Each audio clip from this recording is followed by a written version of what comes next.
You're there. Okay. How many of you have already started a company in blockchain?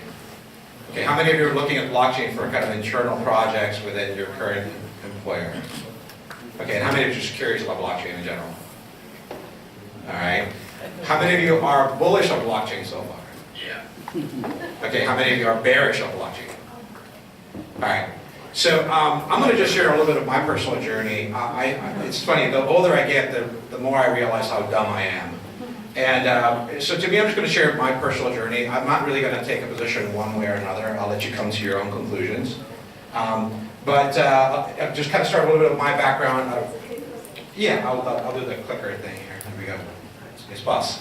I'm actually a first-generation immigrant. I migrated to this country from Bolivia. We fled a military dictatorship. I think my mom had $5 thrown in her pocket when she landed in Washington, D.C. The joke is we have 8 million Bolivians, 2 of them which live in the Washington, D.C. area. So the whole notion of community really resonated with me. It's really important. It helps immigrants come to this country, help do a lot of good things. And despite what Trump says, I think we make a big difference here in the world. So with that said, I ended up stumbling into technology by accident. I was actually going to become an economics professor in the Washington, D.C. area, and I just stumbled into a little thing called networking with EDS. Got a chance to work with a lot of cool projects in Capitol Hill. And then I stumbled into this little thing called the internet, which I will look up called Unet, where we built the internet backbone. I'm not going to bore you with too much of my background, except to say that I felt I was just very fortunate to be at the right place at the right time with a lot of big macro trends. Coming around with cybersecurity, networking. Was fortunate enough to be part of a couple of big waves around kind of the consolidation of cybersecurity, this whole thing about cloud computing with OpenStack, and and have been primarily in cybersecurity with some folks here that are in the room. I wanted to look for something different. I wanted to look for something inspiring, and I went to New York and ended up meeting a buddy of mine who was talking about this crazy blockchain thing. And the more he spoke about it, the more wine we drank. And I don't know which was which, but it really kind of just got me reinvigorated. It's like, oh my gosh, this is like the early days when I was like my young, when I was a young 22-year-old or 23-year-old, individual, like optimistic and naive, and this blockchain thing can change the world. It reminded me a lot of the early internet days. So I quickly ventured on to go down this path, and I ended up getting connected with a bunch of guys from ConsenSys. How many of you all know who ConsenSys is? Okay, so there's a bunch of crypto anarchists. I think there were like 20 or 30 people. I don't recall how big they were, and I felt like I was I felt like I was a kind of an odd duck, because I would come in there with the thought process of like, how do you go about building a business? And in hindsight, I realized that one of my deficits was that I'd been too conditioned to think like a business person. I was really kind of letting that confine my thinking of like, well, if you're going to do X, Y, Z, what's the ROI and what are the pretty economics? And I'll get to that a little bit. But anyway, so I kind of got involved with the ConsenSys folks regardless. I ended up advising what they call a spoke, which we created the first blockchain as a service. The way I would kind of think of that is we were analogous to, if you guys remember the BEA WebLogic days, it was kind of analogous to enterprise, to basically let enterprises adopt blockchain as a service to empower a lot of the applications. That was our initial thesis, and we were part of creating this whole enterprise Ethereum alliance, where we got a bunch of big names to be part of that. And at the time, we were competing aggressively with IBM Hyperledger. So as we kind of go through my own personal story, feel free to ask any questions, or as I kind of share my personal journey. But I want to be kind of injecting a couple of things that I've seen trend-wise, and a couple of lessons that I've learned. And as kind of I said earlier in my slide, like, hopefully you can learn from some of my mistakes, and so you can go make your new mistakes. But I would definitely, again, I'm not looking to be biased one way or another on this topic, but I'm hoping at the end of this slide deck I can bestow some lessons learned that you can take advantage of. So with that said, obviously the currency play has been one of the things that really caught a lot of attention. I have friends now that are buying property in Puerto Rico. Do you guys know much about the Puerto Rico tax thing? I didn't know about it, but it's quite nice that they come and say, hey, I'm buying like 300 acres, and that's great. And they've made a lot of money on digital currency, and I'm not going to knock it. I mean, it's been an interesting gamble for sure, but I would really be careful with cryptocurrency if you're looking at it from an investment perspective. the thing that I've learned, and I can't go into too much specifics, but there are market makers there that have really strong incentives to just see cryptocurrency go up. Okay? And there's a lot of manipulation with the cryptocurrency markets right now that would be illegal in traditional exchanges, but they're not illegal in this world. So if you look at cryptocurrency as an investment vehicle, I would caution you not to do that. How many of you gamble? Then I would look at it as a gambling, right? And where people will talk about 1,000% rate of return on Ether. That's great. I know that there are folks working on some very interesting things where there's going to be a lot more influx of capital, potentially from some very, very large institutions. I hope we don't have another mortgage bubble like we experienced. I think time will tell, but I would just really caution when you look at cryptocurrency, just look at it from a gambling perspective, not an investment point of view. So now, how many of you guys got a good sense of kind of the different types of networks within blockchain? Was this covered before?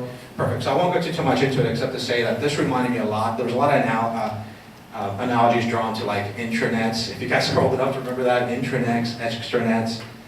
So the interesting thing about blockchain is it's really just it applies to kind of like what type of network are you talking about? It's really important to understand the context of that blockchain because it has different implications on the performance, availability, scalability, security, all the traditional infrastructure stuff.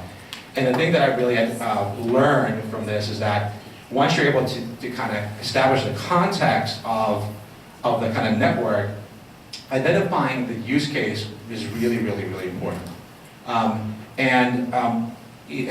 So, for instance, if you're a company, actually let me use a better example. So if you're a consortium, and we talk to a lot of very large Fortune 500, Global 2000 companies in the insurance business, where there's a lot of things they can do in the back end to streamline and to automate a lot of the back end processing, which would drive a lot of advantages from a cost optimization point of view. But the challenges are not so much on the network. There were simple things like, well, we have certain legal agreements, how do we share that data? Right? Or, okay, great, we can put a consortium network together. Who's going to manage the infrastructure? My IT? Your IT? So what was really interesting is that a lot of times it's not technology or the blockchain itself that's the barrier, but there's much more political. And I think as an entrepreneur, it's really important to kind of understand that. Because I will fully admit, I got extremely, extremely enamored and punch drunk, if you will, with technology, right? I would totally geek out on all this blockchain stuff, and I was like, all the cool things you can do, but I really kind of lost my way a little bit of like, what's the business? And what are the other barriers that are involved in that process? Again, they'll talk a lot about kind of distributed apps. Did you guys get exposed to the whole DApps concept? No? So the whole notion with Ether, which is really interesting, is a lot of folks are saying that, hey, we can create all these distributed applications, like around messaging or around commerce, and a distributed kind of like domain name system. Think about that. You could have your own domain name system and it could be distributed. Isn't that amazing? There was actually someone that said, I'm going to create like this distributed Airbnb. Someone in Israel created like a DApp for an Uber-like competitor. And I was really intrigued with this because it's like, wow, this is kind of like maybe analogous to Skype, which was pretty disruptive. I ended up actually getting a buddy of mine to help do due diligence on that concept around kind of the distributed Airbnb. He was actually a really early investor in Airbnb, so I figured he would know a little bit about this space. And when he started looking into this, the problems that Airbnb tackled had nothing to do with what this technology was doing for them. So it was a really kind of an eye-opening experience. There was another company that did this really cool thing, and they did the POC, and they had the white paper, and they had the app that was doing really awesome things from a digital rights management perspective, where now musicians could just completely bypass all their intermediaries and get money directly from the consumers. But as he was kind of start talking about the market, it's like, where's the money? How do you justify this application? And that's great, you're talking at the World Economic Forum and all this, and you're getting press, but where's the long-term business? So the caution I would just put into this is that don't get punch drunk with just the application. Just because you can make them distributed, that's not enough. You gotta ask the simple business questions, right? How is this solving a key problem? And really important, and I think someone else already covered this, look at these applications from a long-term business value perspective, not just the ICO, right? and I know that ICO, some of the purists like to justify token launches as a term du jour. Well, whatever it is, it's crowdfunding and markets outside of this little eco chamber, right? I'll share a couple of interesting use cases, but I think the ICO component has the ability to democratize and get access to money to small teams like in Argentina. Like there's a small team of 5, 6, 7 people in Argentina that I think would have a hard time getting money here, and they seem to be solving somewhat of a good problem, but it's really democratizing access to money. But if you're an enterprise, and I tend to have a traditional more enterprise view, it's very, I have a tough time seeing how a CIO is going to feel comfortable with an ICO-funded company. And I think maybe they'll get comfortable at some point, but I would just kind of, I would express some caution and look at ICO as a funding vehicle. Then I was fortunate enough to kind of get involved with Cisco. I don't know, how many of you are familiar with the Cisco Chill program? Okay, I wasn't familiar with it. Cisco has this Hyper Innovation Living Labs initiative. It's really cool. They bring a couple executives from some of the companies that are represented for this particular cohort. And one of the things we looked at was supply chain and blockchain. I'll share what I can, I'll kind of disclose what I can share publicly, but in essence, we had several cohorts, and I was kind of like, not the contrarian, but I was there to kind of really inject a different perspective, because there were a couple of executives from like Citibank and the companies listed thereof, who had been in these companies for a very long time, and my position was there to kind of think of, okay, we generate ideas over the next 3-4 days, but I got to think of like, how do you get it funded? How do you take it to Sand Hill? How do you get investors? How do you build a business? And some of these folks did not have to think about that because they've been in these big companies with unlimited funds.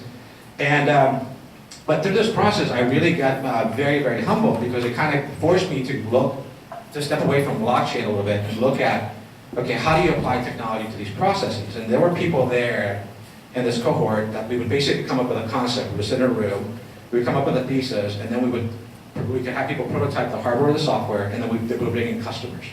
They would bring people in from Treasury, they would bring in from Customs, they would bring people that would be the customers of this, and they would in essence kick us in the gut. Because we thought we had the best idea after a couple hours, and they said, this idea doesn't make any sense, it's stupid. So we had to go back and keep iterating and iterating. So it was really an exercise of like agile development and challenging your assumptions. But the thing that I've learned more from the people working there is that supply chain is a great use case, and I'm sure you've read about it and you've heard about it. But again, the challenges are not technology, they're political ones. Right? There are folks that would say, I'm sourcing my core minerals to build XYZ components. Why am I going to disclose those key relationships with you? Right? So it's like, how do you even get beyond that discussion when they feel that those core resources are part of their I guess IP supply chain, if you will. So it was just really, really, really humbling. Now, we did come across a concept that ended up getting funded by all those companies, but it had nothing to do with blockchain. It was really fascinating. It was addressing a completely different problem. And when it was actually, I can talk about this because it's public now, but we came up with a concept where we would actually tag with like nanotechnology core mining minerals to ensure that they don't come from conflict nations. Nothing to do with blockchain. Not some of it restored blockchain, but inconsequential.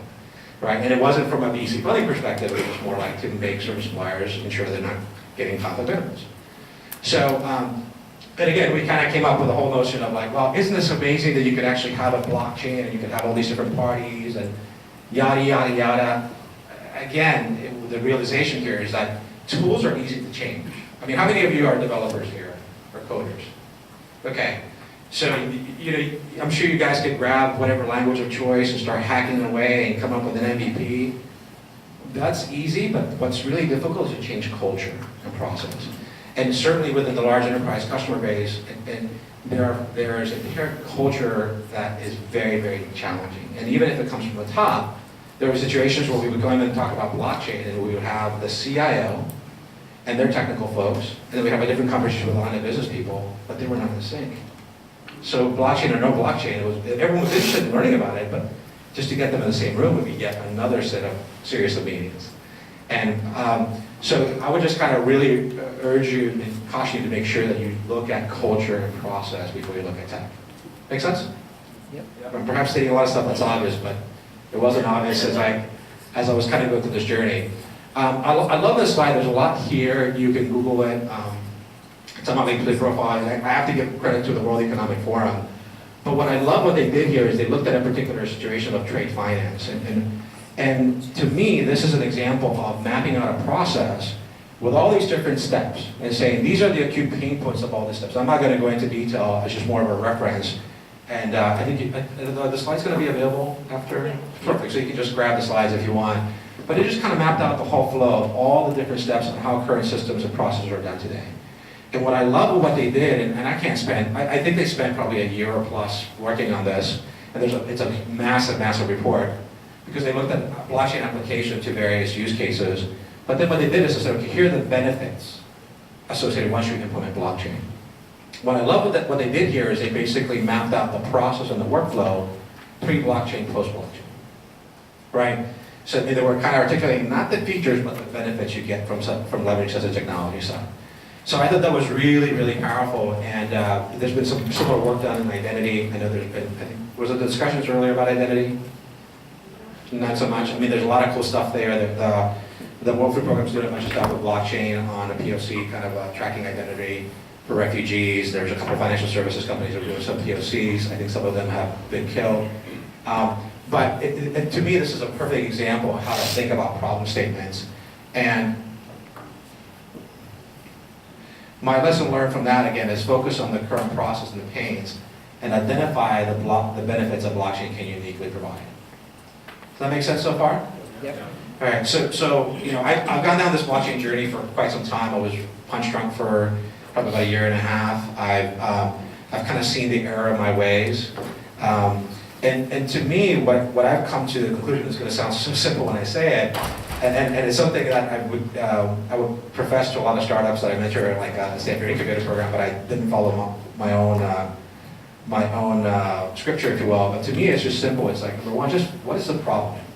Really quantify and qualify the problem, and then identify the process. What existing process is taking